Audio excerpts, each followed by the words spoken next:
안녕하십니까. 해월TV 정상호입니다. 원시인간 오스트랄로피테쿠스가 아프리카에 출현해 최초로 석기를 사용한 것이 250만 년 전이었습니다. 그 후 인류가 유라시아로 퍼지면서 불을 사용하고 언어를 구사하는 다양한 인간종으로 진화하였습니다.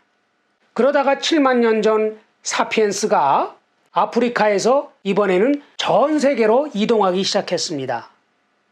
그 과정에서 사피엔스는 눈으로 볼 수 없는 대상을 믿고 말하는 능력, 상상력을 자신들의 언어 능력과 결합해서 이미 각 지역에 살고 있던 다른 인간종들을 모두 대체하고 지금의 인류가 되었습니다. 우리 인간은 어느 날 짠 하고 나타난 것이 아니죠. 250만 년이라는 장관 세월에 걸쳐 오늘에 이른 것이죠.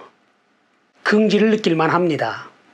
처음에 인간은 자연계의 먹이사슬에서 맨 밑바닥에 가까웠습니다. 숲속에 숨어 있다가 다른 동물이 먹다 남은 고깃덩어리를 가져다가 먹는 데 그쳐야 했죠. 힘이 없었잖아요. 그러다가 불을 사용하니까 상황이 변하기 시작합니다. 고기를 익혀 먹게 되니까 소화 부담이 적어지고 그 대신 뇌가 발달하고 체격이 커지게 됩니다. 또 도구 기술이 향상되면서 먹이사슬이 상층부로 옮겨가기 시작했죠. 그러면서도 250만 년 동안 변하지 않는 것이 있었습니다. 그들이 채집한 식물과 동물이 모두 스스로 자라고 번식한 것들이죠. 인간이 개입한 것은 없었습니다. 그런 상황이 1만 년 전부터 달라지기 시작합니다. 농업혁명이 시작된 것이죠. 사피엔스가 동물과 식물의 삶을 조작해서 가축을 기르고 곡물을 재배하게 된 것입니다. 오늘은 농업혁명의 과정과 영향 등을 살펴볼 텐데요. 우리가 주목할 것은 단순히 1만 년 전의 농업혁명에 관한 지식이 아닙니다. 놀랍게도 고대 농업혁명에 있었던 사실이 오늘날 4차 산업혁명 시대에 오버랩되고 있는 것입니다. 이래서 역사가 흥미롭고 유익한 것 아닐까요? 에이, 알려좀 주쇼. 역사, 알려좀 주쇼. 해올. 인류가 농업을 시작한 것은 기원전 9,500년에서 8,500년경 터키 남동부, 서부 이란, 에게해 동부지방, 이른바 메소포타미아의 비옥한 초승달 지역이었죠.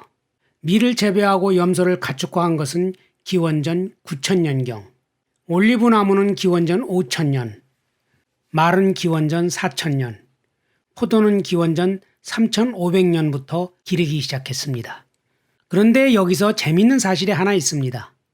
오늘날 우리가 먹고 사는 칼로리의 90% 이상을 책임지는 밀, 쌀, 옥수수, 감자 등이 모두 우리 선조들이 기원전 9,500년에서 기원전 3,500년에 작물화했던 식물이라는 것입니다.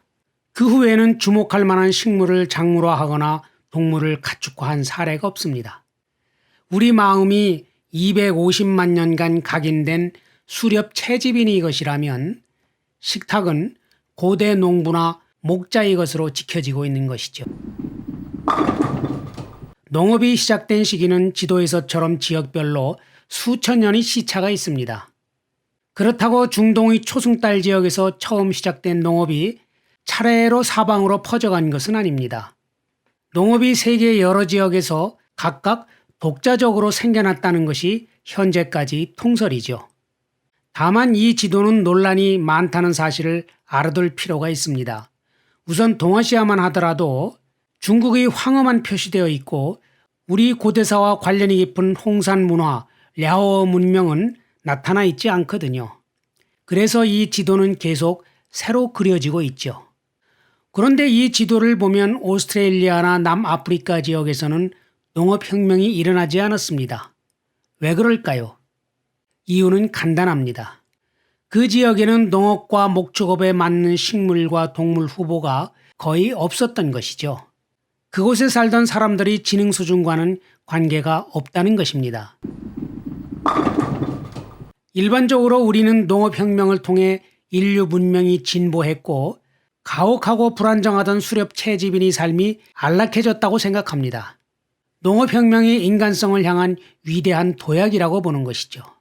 무엇보다 식량의 대량 생산으로 보다 많은 인구를 부양할 수 있게 되었습니다. 또 방랑 생활을 하던 수렵 채집에서 정착 생활로 전환하면서 육아 부담이 줄고 죽 같은 이유식도 가능해져 여성들의 임신 주기가 3 내지 4년에서 1, 2년으로 짧아지게 됩니다.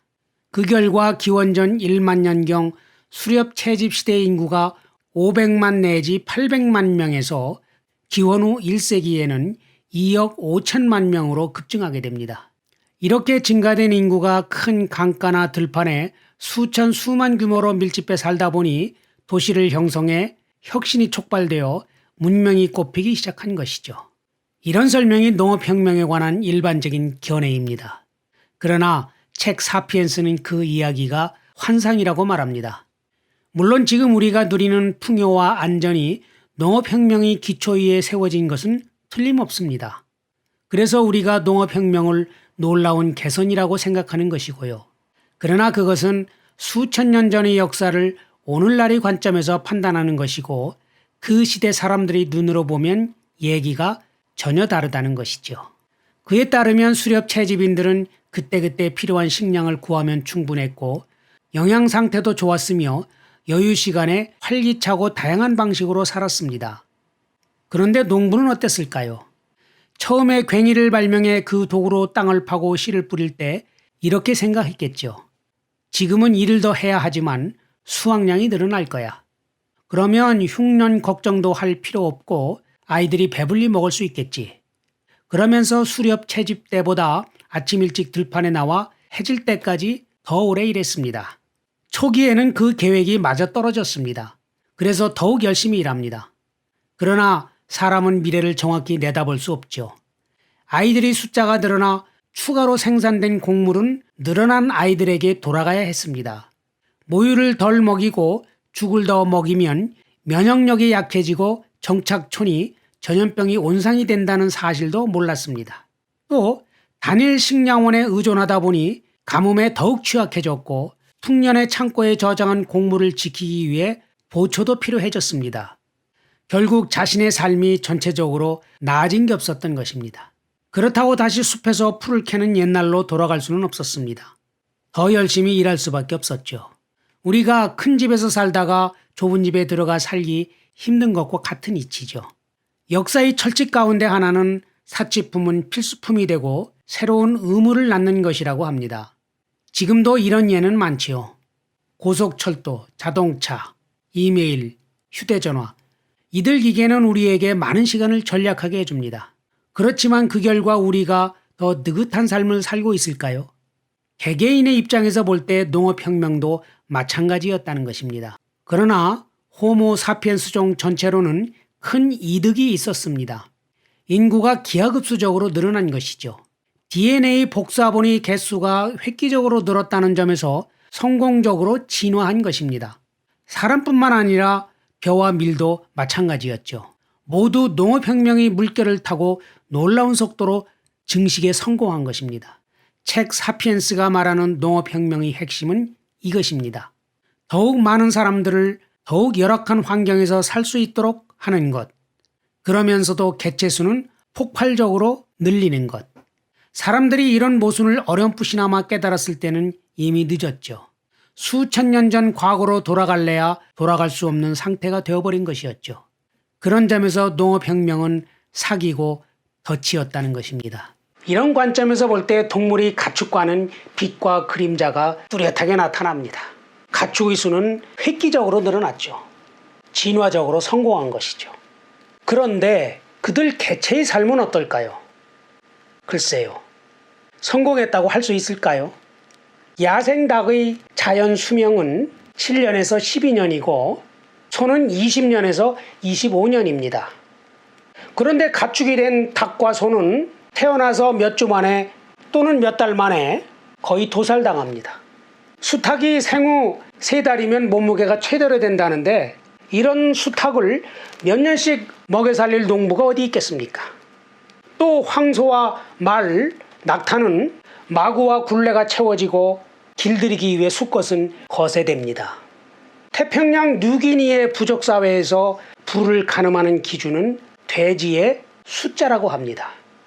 돼지가 많아야 부자인 거죠.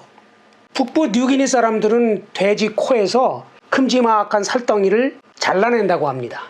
그러면 돼지가 킁킁거리며 냄새를 맡을 때마다 아플 거 아니겠습니까? 결과적으로 냄새를 맡기 어렵게 되는 것이죠. 이렇게 돼지가 냄새를 맡지 못하면 먹을 것은 물론이고 길을 찾지 못한다고 합니다. 그냥 가만히 주는 것만 먹을 수밖에 없는 거죠. 인간 주인에게 완전히 의존하는 진짜 고깃덩어리가 되고 마는 것입니다. 또 뉴기니의 다른 지역에서는 이런 말 해도 되는지 모르겠습니다. 보다 직접적인 방법을 써서 아예 돼지의 눈을 파내버린다고 합니다. 어디로 가는지조차 모르는 거죠. 그게 관행이라고 합니다. 진짜 그러는지 그 현장을 확인하고 싶은 마음입니다. 낙농도 50보 100보죠. 소나 염소, 양은 새끼가 젖을 빠는 동안만 생산한다고 합니다. 그러니까 이 젖을 얻으려면 젖을 빠는 새끼가 있어야 하고 또 그 새끼가 젖을 독점하지 못하도록 해야 되겠죠. 역사상 가장 널리 쓰인 방법은 출생 직후 새끼를 도살하고 어미의 젖을 가능한 오래 짜낸 뒤 다시 임신시키는 것입니다. 지금도 젖소는 출산을 하면 송아지를 곧 어미에게서 떼내고 다시 수태합니다. 거의 늘 임신 중인 거죠. 양은 더 잔혹한 방법을 썼더라고요. 일부 양치기 부족은 새끼를 죽여서 그 고기를 먹은 다음에 그 가죽에 속을 채워서 박제하는 관습이 있다고 합니다. 그리고 그 박제된 새끼를 어미에게 들이밀어 우유 생산을 촉진시키는 거죠. 또 아프리카 수단의 누에르족은 친숙하고 생생한 냄새가 나도록 어미의 소변을 박제 송아지에게 묻히기까지 한다고 합니다. 저도 이번에 이 사실을 알고 우유 먹을 때 그 생각이 나더라고요. 물론 모든 사회가 이처럼 가축에게 잔인한 것은 아닙니다. 애완용 개와 고양이 이런 일부 동물들은 야생과 비교할 수 없을 만큼 안락하기도 하죠. 또 많은 양치기와 농부들이 자신이 동물들에게 따뜻한 애정을 쏟는 경우가 많잖아요. 그러나 동물 개체 입장에서 보면 그런 일부의 안락함이나 동물 전체의 진화적 성공에 큰 의미를 둘 수 있겠습니까? 만약 그들에게 선택의 자유가 있다면 비좁은 공간 안에 갇혀 살다가 육즙이 줄줄 흐르는 스테이크가 되는 송아지, 차라리 멸종위기에 내몰리더라도 야생에서 사는 꽃불소, 이 둘 중 어떤 것을 원할까요? 우리가 농업혁명에서 얻을 수 있는 가장 중요한 역사적 교훈은 바로 이 질문인 것 같습니다. 진화적 성공과 집단의 성공, 개체의 행복, 이들 간의 괴리죠. 오늘날 우리가 4차 산업혁명을 맞이해서 다시 같은 질문을 던져야 하는 것은 아닌지 많은 생각을 하게 됩니다. 해얼TV 정상호였습니다. 고맙습니다.